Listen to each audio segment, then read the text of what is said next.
Assalamualaikum warahmatullahi wabarakatuh. Perkenalkan, nama saya Idrawana, NIM B2206093, kelas 01A Mateng, Prodi S1 Kebidanan Universitas Mega Buana Palopo. Baiklah, kali ini saya akan menjelaskan tentang aspek-aspek sosial budaya di masyarakat tempat saya bekerja. Adapun kebiasaan-kebiasaan di masyarakat dalam kehamilan, ibu bersalin, nifas, bayi baru lahir, dan KB. Aspek sosial dan budaya sangat mempengaruhi pola kehidupan manusia di era globalisasi sekarang ini dengan berbagai perubahan yang begitu ekstrim.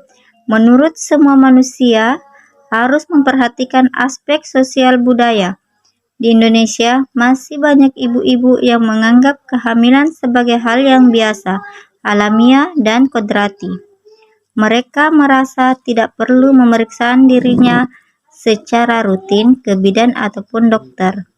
Masih banyak ibu-ibu yang kurang menyadari pentingnya pemeriksaan kehamilan, menyebabkan tidak terdeteksinya faktor-faktor risiko tinggi yang mungkin dialami oleh mereka. Risiko ini baru diketahui pada saat persalinan yang seringkali karena kasusnya sudah terlambat dapat membawa akibat fatal dan kematian. Perawatan kehamilan merupakan salah satu faktor yang perlu diperhatikan untuk mencegah terjadinya komplikasi dan kematian ketika persalinan. Di samping itu juga untuk menjaga pertumbuhan dan kesehatan janin. Fakta di berbagai kalangan masyarakat di Indonesia masih banyak ibu-ibu yang menganggap kehamilan sebagai hal yang biasa, alamiah, dan kodratinya. Mereka merasa tidak perlu memeriksakan dirinya secara rutin ke bidan ataupun dokter. Permasalahan lain yang cukup besar pengaruhnya pada kehamilan adalah masalah gizi.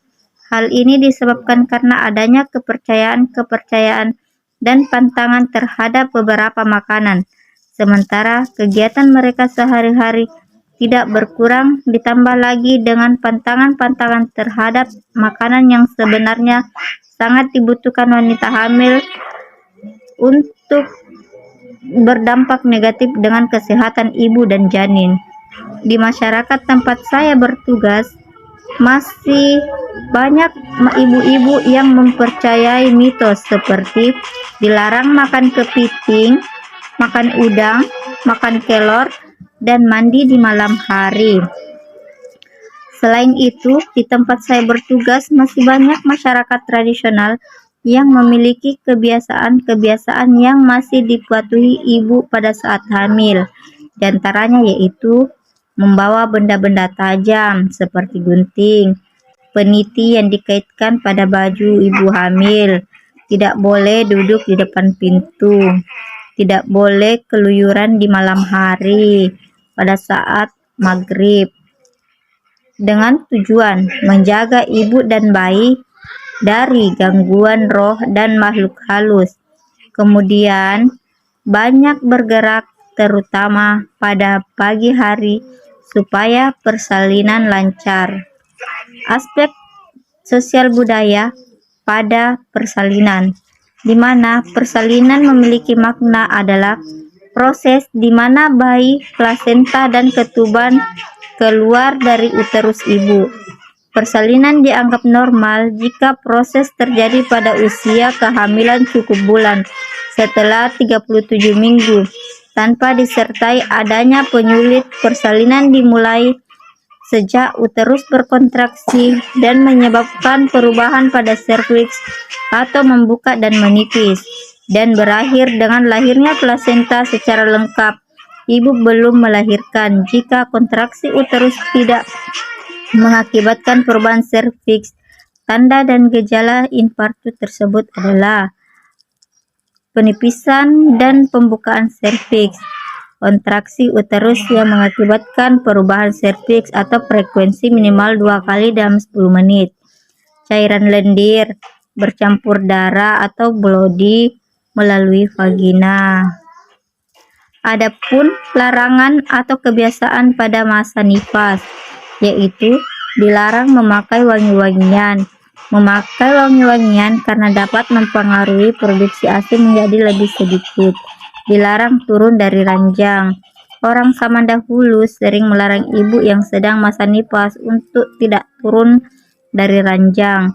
Maksudnya dari mitos ini adalah moms tidak boleh banyak beraktivitas selama nifas karena harus memulihkan diri selama masa nifas. Kalaupun aktivitas dilakukan, aktivitas yang diperlukan saja, misalnya menyusui, mengambil barang, atau ke kamar kecil. Adapun wajib menggunakan stagen. Alasannya agar rahim cepat menyusut dan perut tidak menggelambir.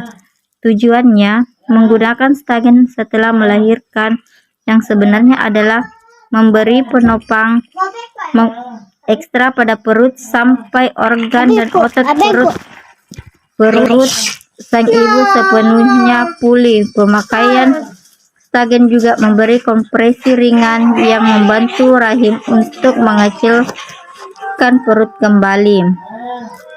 Adapun mitos pada bayi baru lahir, yaitu bayi baru lahir tidak diberikan ASI kolostrum karena merupakan ASI yang sudah basi. Terus kedua, bayi yang sering mengejan saat tidur pertanda bahwa ada anggota keluarga yang sedang hamil muda. Sedangkan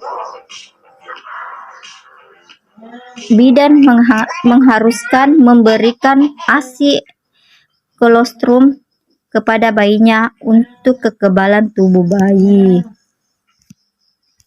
Sedangkan opini seputar alat kontrasepsi atau KB, yaitu wanita yang berusia di atas 40 tahun tidak perlu lagi memakai kontrasepsi. Faktanya, selama proses menstruasi masih lancar, maka perempuan masih berpeluang untuk hamil dan melahirkan. Penggunaan alat kontrasepsi menyebabkan ketidaksuburan masa depan. Faktanya, kesuburan akan kembali setelah alat kontrasepsi dilepas.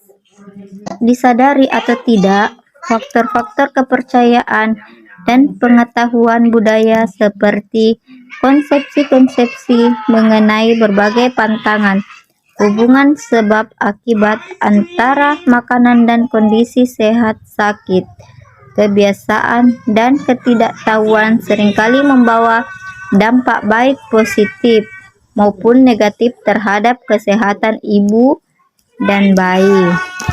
Terima kasih. Itulah tadi materi yang sempat saya bawakan. Kurang dan lebihnya mohon dimaafkan.